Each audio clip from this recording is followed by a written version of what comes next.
कहानी सीख जो जीवन बदल दे। एक राजा था जिसका नाम रामधन था। उनके जीवन में सभी सुख थे। राज्य का कामकाज भी ऐशो आराम से चल रहे था। राजा के नैतिक गुणों के कारण प्रजा भी बहुत प्रसन्न थी और जिस राज्य में प्रजा खुश रहती है वहाँ की आर्थिक व्यवस्था भी दुरुस्त होती है। इस प्रकार हर क्षेत्र में राज्य का प्रवाह अच्छा था। इतने सुखों के बाद भी राजा दुखी था क्योंकि उसकी कोई संतान नहीं थी। यह गम राजा को अंदर ही अंदर सताता रहता था। प्रजा को भी इस बात का बहुत दुख था। वर्षों के बाद राजा की यह मुराद पूरी हुई और उसे एक पुत्र की प्राप्ति हुई। पूरे नगर में कई दिनों तक जश्न मना। नागरिकों को राजमहल में दावत दी गई। राजा की इस खुशी में प्रजा भी झूम रही थी।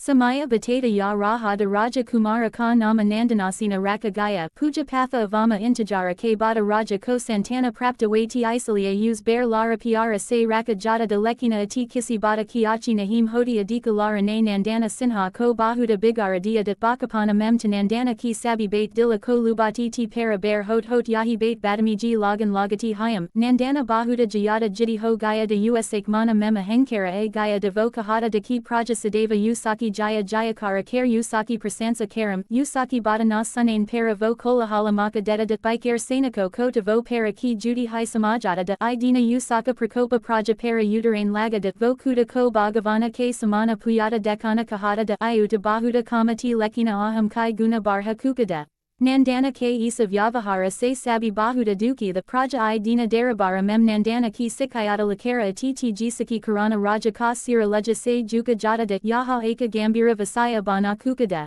अगले दिन सुबह गुरु के खास चेले द्वारा नंदन को भिक्षा मांग कर खाने को कहा गया, जिसे सुनकर नंदन ने साफ इनकार कर दिया। चेले ने उसे कह दिया कि अगर पेट भरना है तो भिक्षा मांगनी होगी और भिक्षा का समय शाम तक ही है, अन्यथा भूखा रहना पड़ेगा। नंदन ने अपनी अकड़ में चेले की बात नहीं मानी और शाम होते होते उसे भूख लगने लगी, लेकिन उसे खाने को नहीं मिला। दूसरे दिन उसने भिक्षा मांगना शुरू किया। शुरुआत में उसके बोल के कारण उसे कोई भिक्षा नहीं देता था, लेकिन गुरुकुल में सभी के साथ बैठने पर उसे आधा पेट भोजन मिल जाता था। धीरे धीरे उसे मीठे बोल का महत्व समझ आने लगा और करीब 1 महीने बाद नंदन को भर पेट भोजन मिला, जिसके बाद उसके व्यवहार में बहुत से परिवर्तन आए।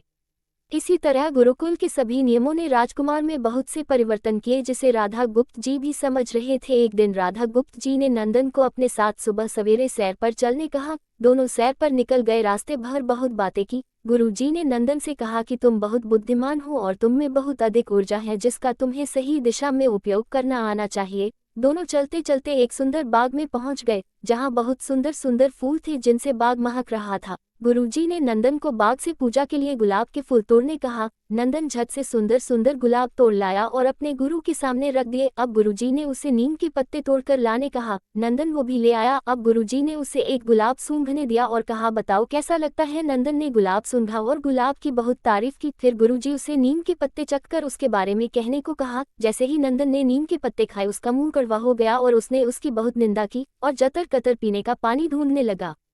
नंदन की यह दशा देख गुरुजी मुस्कुरा रहे थे। पानी पीने के बाद नंदन को राहत मिली। फिर उसने गुरुजी से हंसने का कारण पूछा। तब गुरुजी ने उससे कहा कि जब तुमने गुलाब का फूल सूंघा तो तुम्हें उसकी खुशबू बहुत अच्छी लगी और तुमने उसकी तारीफ की, लेकिन जब तुमने नीम की पत्तियां खाई तो तुम्हें वो कड़वी लगी और तुमने उसे थूक दिया और उसकी निंदा भी की। गुरुजी से नंदन को समझाया, जिस प्रकार तुम्हें जो अच्छा लगता है तुम उसकी तारीफ करते हो, उसी प्रकार प्रजा भी जिसमें गुण होते हैं उसकी प्रशंसा करती है। अगर तुम उनके साथ दुर्व्यवहार करोगे और उनसे प्रशंसा की उम्मीद करोगे तो वे यह कभी दिल से नहीं कर पाएंगे। इस प्रकार जहाँ गुण होते हैं वहाँ प्रशंसा होती है।